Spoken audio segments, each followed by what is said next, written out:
love to hear her say, "Let's just be friends." I love to hear her say, "Let's just be friends." I love to hear her say, "Let's just be friends." I love to hear her say, "Let's just be friends."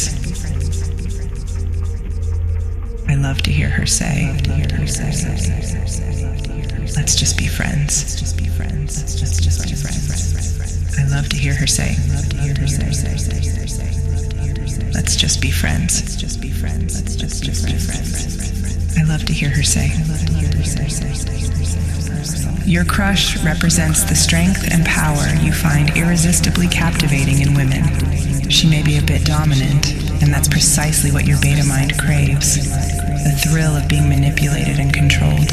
You adore how she plays with your thoughts, making you do her bidding effortlessly. She's much stronger than you in every way. Can you picture her now?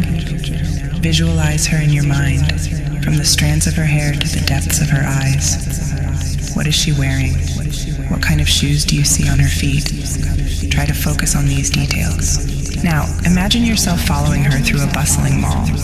She's surrounded by her most confident and commanding friends, striding forward with unwavering confidence. And you? You're there, mincing and prancing behind, almost invisible to them. They don't acknowledge your presence unless it's to hand you something to carry or to hold a purse.